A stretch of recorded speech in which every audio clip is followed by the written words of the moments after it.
Hello everyone, स्वागत है आपका हमारे एक नई वीडियो में। दोस्तों आज मैं आपको सुपर टेट के वो सवाल बताऊंगा जो परीक्षा की दृष्टि से बहुत ही ज़्यादा महत्वपूर्ण है। इसमें सबसे पहला क्वेश्चन देख लेते हैं। एक त्रिभुज के तीनों कोणों का अनुपात 2:3:5 है। ठीक है, तो सबसे बड़े कोण का मान ज्ञात करना है। ठीक है, इसमें हम लोगों ने देखा है कि त्रिभुज के तीनों कोणों का जो योग होता है दोस्तों वो कितना होना चाहिए, 180 होना चाहिए। ठीक है ना, चाहे ये वाला कम ज़्यादा हो सकता है। ठीक है, इसमें क्या है 180 तीनों कोणों का योग होना चाहिए। तो इसमें क्या कहा गया है कि एक त्रिभुज के तीनों कोणों का अनुपात कितना है, 2:3:5 है। तो पहला कोण, दूसरा कोण और तीसरा कोण। ठीक है, यहाँ पे पहले कोण की जगह 2 रखेंगे, दूसरे कोण की जगह 3 रखेंगे और तीसरे कोण की जगह 5 रखेंगे।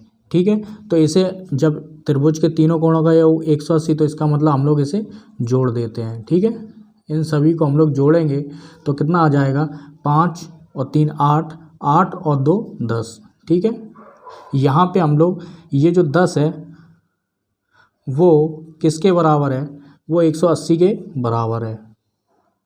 यहाँ पे हम लोग ए का मान निकालेंगे, 180/10। यहाँ पे दोस्तों जो आंसर आ गया वो कितना हो जाएगा, 18।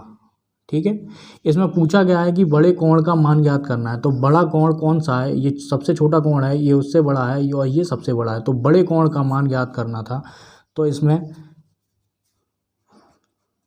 3 डाल दीजिए या ABC करके भी डाल सकते हैं, A B और C। ठीक है, यहाँ पे क्या करेंगे, ये जो 18 है गुणे 5 लिख देंगे और 18 पंचे 90 डिग्री आ जाएगा। ठीक है दोस्तों, इसका एक जो कोण होगा वो सबसे बड़ा कोण जो होगा वो होगा 90 डिग्री का, और जो बचे हुए हैं वो 45 के हो सकते हैं। ठीक है दोस्तों, तब जाके एक देखिए ये 90 का मान लीजिए एक कोण। ठीक है, और यहाँ पे 45, तो ये टोटल तीनों कोणों का योग 180 होगा। और अगर देखिए दोस्तों, अगर चतुर्भुज है तो चतुर्भुज में देखिए चारों कोणों का जो योग होता है वो 360 होता है। ठीक है ना, अगर इसी सवाल में ऐसा कुछ आ जाए, ये अनुपात समानुपात का सवाल है। दूसरा सवाल देख लेते हैं दोस्तों। ये वाला सवाल बिल्कुल सिंपल है और बहुत ज़्यादा इम्पोर्टेंट भी है। ठीक है, इस पर आप इम्पोर्टेंट लिख लीजिए। चीनी के मूल्य में 20% की कमी आ जाने पर घड़ी खपत में खाने में कितने प्रतिशत की वृद्धि करे कि खर्चा अपरिवर्तित रहे। ठीक है ना, तो देखिए दोस्तों, मान लीजिए यहाँ पे हम लोगों के पास 100% की पूर्ति है। ठीक है, हम लोग के पास पूरा है।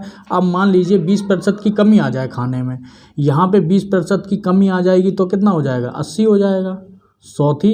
ठीक है, लेकिन क्या कहा गया है कि ऐसी वृद्धि हो, इतनी वृद्धि हो कि खर्चा अपरिवर्तित रहे। ठीक है ना, तो उतने ही की अगर हम लोग वृद्धि कर दें 80 में तो कितना हो जाएगा, फिर से 100 हो जाएगा। यानी कि 20% की अगर वृद्धि हो जाएगी फिर से, तो क्या खर्चा अपरिवर्तित रहेगा।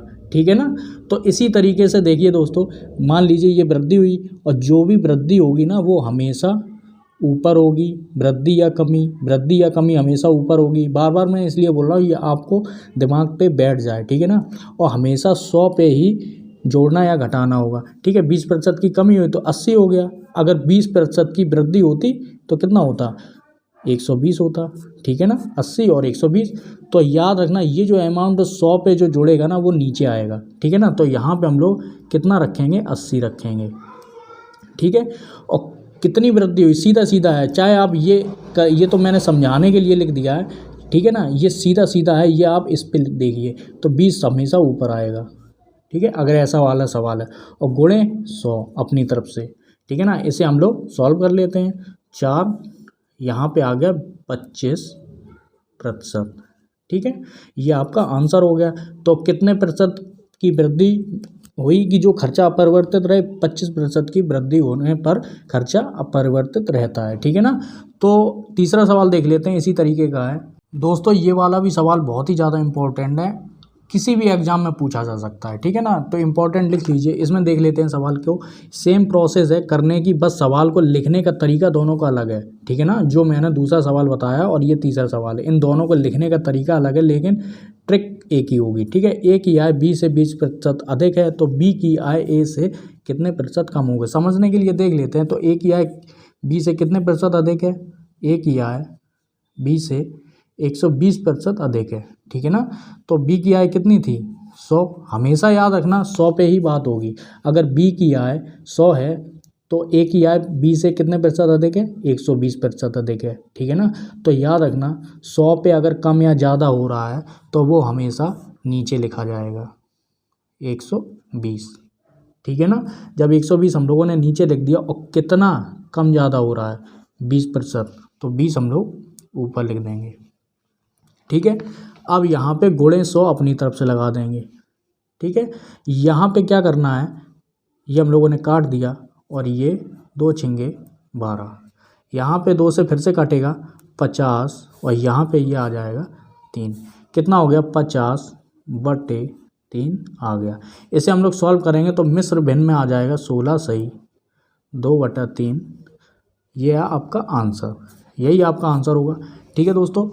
चौथा सवाल देख लेते हैं। ये सवाल भी पिछले सवाल की तरह बहुत ही ज़्यादा इंपॉर्टेंट है, इसमें आप इंपॉर्टेंट लिख लीजिए, ठीक है दोस्तों। इसमें 20 वस्तु का क्रय मूल्य 16 वस्तु के विक्रय मूल्य के बराबर है, ठीक है। तो लाभ या हानि प्रतिशत क्या होगा, देखिए दोस्तों 20 वस्तु का क्रय मूल्य, तो यहाँ पे 20 वस्तु का मतलब गुणा होता है, तो यहाँ पे 20 वस्तु का क्रय मूल्य, ठीक है, 16 वस्तु के विक्रय मूल्य के बराबर है। 16 वस्तु के विक्रय मूल्य के बराबर है, ठीक है। इसे हम लोग इस तरीके से लिख सकते हैं। अब हम लोगों को पता चल गया क्रय मूल्य का मान कितना है और विक्रय मूल्य का मान कितना है। अगर नहीं समझ में आ रहा है दोस्तों तो इसे हम लोग विक्रय मूल्य को इसके नीचे रखेंगे बटे में, और 20 को हम लोग 16 के नीचे रखेंगे। तो देखिए क्रय मूल्य बटे विक्रय मूल्य बराबर यहाँ पे 16/20, ठीक है। यहाँ पे क्रय मूल्य का मान इस तरीके से हम लोग इस वाली लाइन को इस तरीके से लिख सकते हैं ना, ठीक है। तो क्रय मूल्य का मान कितना है, 16 है, विक्रय मूल्य का मान कितना है, 20 है। तो यहाँ पे क्रय मूल्य और सीधा सीधा ये समझने की ज़रूरत नहीं है। अगर इस तरीके से कोई भी चीज़ लिख के आ जाए, यहाँ पे मान लीजिए 20 गुणे ए बराबर 16 गुणे बी आ रहा है, तो ए का मान कितना हो जाएगा, 16 हो जाएगा, और बी का मान कितना हो जाएगा, 20 हो जाएगा, तो उल्टा मान होगा, ठीक है ना। तो क्रय मूल्य और यहाँ पे लिख देते हैं विक्रय, ठीक है। क्रय मूल्य का मान कितना है, 16 है, ठीक है ना, या यहाँ देख लीजिए 16, विक्रय मूल्य का मान 20 है। अब इन दोनों का हम लोग अंतर निकालेंगे। अंतर कितना है दोस्तों, अंतर है 4 का। यहाँ पे क्रय मूल्य का मतलब भी समझ लीजिए दोस्तों, जो वस्तु खरीदी जा रही है, और विक्रय मूल्य का मतलब है जो वस्तु बेची जा रही है। यानी कि कोई वस्तु 16 रुपये में खरीदी हम लोगों ने और कितने रुपए में बेच दी, 20 रुपये में। तो हम लोगों को क्या हुआ, लाभ हुआ या हानि हुई। अब जब ज़्यादा अमाउंट में हम लोगों ने बेची है, कम अमाउंट में खरीदी थी, तो फिर वो क्या होगा, लाभ होगा, ठीक है ना। 4 रुपये का हम लोगों को लाभ हो गया। यहाँ पे लाभ आप लिख सकते हैं तो लिख दीजिए, ठीक है। तो यहाँ पे क्योंकि लिख दीजिए, बाद में जब भी आप नोट्स उठा के देखेंगे ना तो आपको सब समझ में आ जाएगा, ठीक है ना। तो यहाँ पे याद रखना जो भी अंतर आएगा उसे हम लोग ऊपर रखेंगे, ठीक है। और हमेशा क्रय मूल्य पे बात होगी तो क्रय मूल्य नीचे आएगा हमेशा, ठीक है, और गुणा अपनी तरफ से लगा देंगे। ये आपको बात समझ में आ रही होगी, ठीक है ना। तो अब हम लोग क्या करेंगे, 4 चौके 16, इसका हम लोग भाग देंगे तो कितना हो जाएगा, 25% का लाभ हो गया, ठीक है। यही हम लोगों का आंसर हो जाए। याद रखना दोस्तों, क्रय मूल्य हमेशा नीचे रखा जाएगा, अंतर हमेशा ऊपर रखा जाएगा। इसी तरीके के कई सवाल होते हैं, ठीक है। तो इसमें ये दूसरा वाला सवाल भी देख लेते हैं। दूसरा का मतलब ये नंबर है 5, ठीक है। एक वस्तु का क्रय मूल्य, वहाँ विक्रय मूल्य का जो अनुपात है कितना है, 20:23 है। तो क्रय मूल्य लिख देते हैं, क्रय मूल्य, ठीक है। इसका अनुपात कितना है, 20 है, क्योंकि क्रय मूल्य पहले लिखा हुआ है तो इसका क्या हो जाएगा, 20 हो जाएगा। विक्रय मूल्य का जो अनुपात है वो कितना है, विक्रय मूल्य का अनुपात 23 है, तो यहाँ पे 23 लिख देते हैं, ठीक है ना। तो ये अनुपात इस तरीके से लिख देंगे, ठीक है ना। जब भी याद रखिए दोस्तों, क्रय मूल्य, फिर से मैं बता रहा हूँ, क्रय मूल्य हमेशा नीचे रखा जाएगा, ठीक है ना। और यहाँ पे लाभ पूछ दिया गया, ये भी पूछ सकता है कि लाभ या हानि बताइए, ठीक है ना। तो जब भी क्रय मूल्य पता चल गया तो हम लोगों को विक्रय मूल्य भी दिया गया है, तो इसका मतलब यहाँ पे आप पता कर सकते हैं लाभ हो रहा है क्या हानि हो रहा है, ठीक है ना। तो यहाँ पे क्या हो रहा है कि 3 का लाभ हो रहा है, ठीक है ना।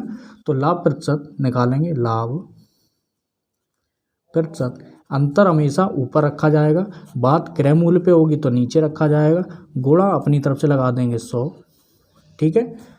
20 पंचे 100, 5 दिया 15%, ठीक है ना। तो ये क्या हो गया, लाभ हो गया, 15% का लाभ हो गया। पूरा वीडियो देखने के लिए दोस्तों आपका बहुत बहुत धन्यवाद।